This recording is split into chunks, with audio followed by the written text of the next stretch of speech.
சரவண பவ. ஆதியோகம் channel viewers அனைவருக்கும் வணக்கம். முருகப்பெருமானுக்குரிய முக்கியமான விரதங்களில் ஒன்று கார்த்திகை விரதம். இந்த கார்த்திகை அப்படிங்கிறது ஒரு நட்சத்திரத்தை குறிக்கக்கூடியது. இந்த கார்த்திகை நட்சத்திரம் முருகனுக்கு எப்படி தொடர்புடையதாகிறது அப்படின்னு பார்த்தீங்கன்னா, முருகனுடைய வளர்ப்பு தாய்மார்களான கார்த்திகை பெண்களுடைய நட்சத்திரமான இந்த கார்த்திகை நட்சத்திரம் முருகனுக்கு மிக உகந்த நட்சத்திரமாக, உரிய நட்சத்திரமாக இருக்கிறது. இந்த நட்சத்திர நாளில் நாம் விரதம் இருந்து முருகப்பெருமானை வழிபடுவதன் மூலம் சகல சௌபாகியங்களும் நமக்கு கிடைக்கும். முருகப்பெருமானுடைய பேரருள் நமக்கு கிடைக்கும். இந்த நட்சத்திர விரதத்தை எப்பொழுது தொடங்குவது அப்படின்னு பார்த்தீங்கன்னா, இதற்கு 4 நாட்கள் இருக்குங்க வருஷத்துல. அதாவது எப்படி அப்படின்னு பார்த்தா, கார்த்திகை மாதம் வரக்கூடிய திருக்கார்த்திகை நாளன்று இந்த விரதத்தை தொடங்கலாம்.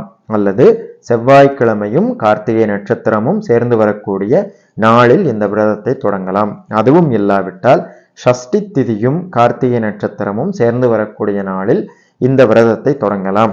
அதுவும் இல்லாவிட்டால் பௌர்ணமி திதியும் கார்த்திகை நட்சத்திரமும் சேர்ந்து வரக்கூடிய நன்னாளிலே இந்த விரதத்தை தொடங்கலாம். இந்த விரதத்தை தொடங்கினால் எவ்வளவு நாள் கடைபிடிக்கணும் அப்படின்னு பார்த்தீங்கன்னா, குறைந்தபட்சம் 12 மாதங்களாவது இந்த விரதத்தை கடைபிடிக்கணும்.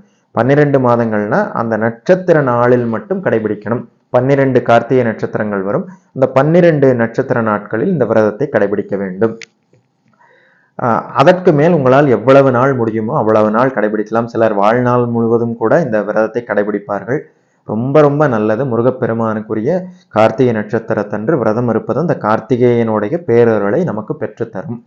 இந்த விரதத்தை எப்படி தொடங்குவது அப்படின்னு பார்த்தீங்கன்னா, மற்றைய விரதங்கள் போலதான் வழக்கம் போல அதிகாலையில் எழுந்து நீராடி விட்டு முருகப்பெருமானுடைய திருவுருவ படத்திற்கு முன்னால் ஒரு விளக்கேற்றி வைத்து முருகப்பெருமானுடைய கீர்த்தனைகளை பாடி, முருகப்பெருமானுடைய பாடல்களை பாடி பாராயணம் செய்து இந்த விரதத்தை தொடங்க வேண்டும். அந்த நட்சத்திரம் இருக்கக்கூடிய நேரம் முழுவதும் உணவு எடுத்துக்கொள்ளாமல் இந்த விரதத்தை கடைபிடிக்க வேண்டும். இந்த விரதத்தை நிறைவு செய்யும் பொழுது முருகனுடைய கோவிலுக்கு சென்று இந்த விரதத்தை நிறைவு செய்யலாம், தரிசனம் செய்து. அல்லது வீட்டிலேயே முருகப்பெருமான் படத்திற்கு முன்னால் 6 விளக்குகள் ஏற்றி வைத்து முருகப்பெருமானுக்கு நைவேத்தியம் வைத்து வணங்கி முருகப்பெருமானுடைய இந்த திருக்கார்த்திகை விரதத்தை நிறைவு செய்யலாம். ஏன் 6 விளக்குகள் ஏற்றி வைக்கிறோம் அப்படின்னு பார்த்தீங்கன்னா, கார்த்திகை பெண்கள் 6 அந்த 6 பேரையும் குறிக்கும் விதமாக 6 தீபங்கள் ஏற்றி வைத்து, நெய் தீபமோ அல்லது நல்லெண்ணெய் தீபமோ ஏற்றி வைத்து முருகப்பெருமான் முன்னால் நைவேத்தியம் வைத்து இந்த விரதத்தை நிறைவு செய்யலாம். யார் உண்ணாமல் இந்த விரதம் இருக்க முடியாதோ அவங்கெல்லாம் இருக்க வேண்டிய அவசியம் இல்லை. வழக்கமாக சொல்ற மாதிரி குழந்தைகள், நோய்வாய்ப்பட்டவர்கள், வயதானவர்கள், கர்ப்பிணி பெண்கள்லாம் சாப்பிடாம இருக்க முடியாது அப்படின்னா இவங்க இந்த விரதத்தை கடைபிடிக்கணும்னு அவசியம் கிடையாது. மற்றவர்கள் இந்த விரதத்தை கடைபிடிக்கலாம். குறிப்பா எந்த ராசி நட்சத்திரத்தில் பிறந்தவர்கள் இந்த விரதத்தை கண்டிப்பா கடைபிடிக்கணும் அப்படின்னு பார்த்தீங்கன்னா, கார்த்திகை நட்சத்திரத்தில் பிறந்தவர்கள் கண்டிப்பாக இந்த விரதத்தை கடைபிடிக்க வேண்டும்.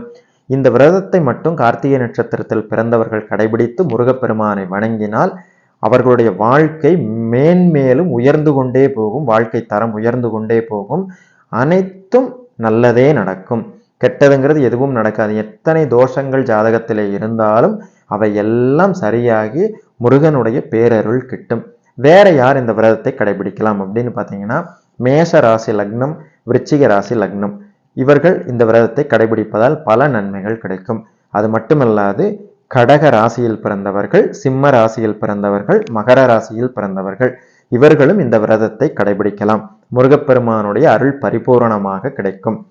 இந்த விரதத்தை எத்தனை நாள் தொடரணும் அப்படின்னு பார்த்தீங்கன்னா, மாதத்துல 27 நாட்களுக்கு ஒரு முறை இந்த கார்த்திகை நட்சத்திரம் வரும். குறைந்தபட்சம் 12 மாதங்கள் இந்த 12 நாட்கள் இந்த விரதத்தை நாம் கடைபிடிக்க வேண்டும்.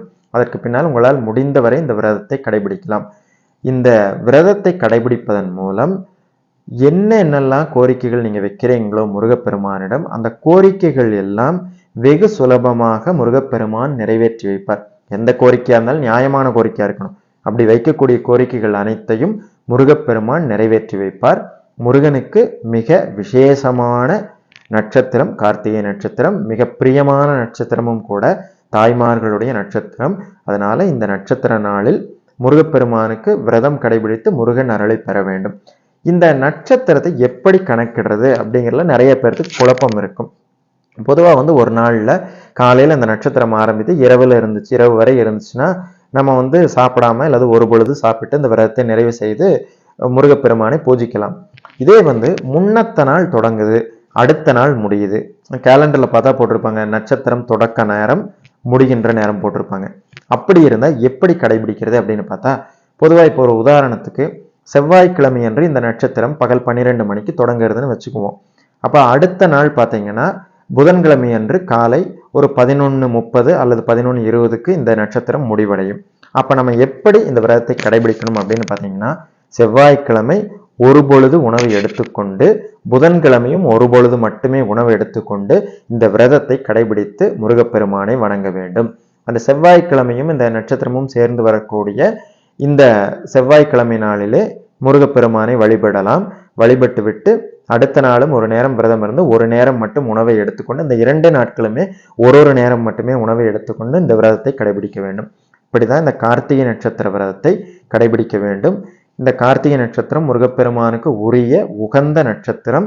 இந்த நட்சத்திரத்திலே விரதம் இருப்பதன் மூலம் முருகப்பெருமானுடைய பேரருள் கிடைக்கும், நல்ல வாழ்க்கை அமையும். நீங்க நல்ல வாழ்க்கையை எதிர்பார்க்கக்கூடியவர்களாக இருந்தால், யாரா இருந்தாலும் நல்ல வாழ்க்கையை எதிர்பார்ப்பாங்க. கண்டிப்பா முருகப்பெருமானுடைய அருளால் நல்ல வாழ்க்கை அமையும். ஓம் சரவண பவ.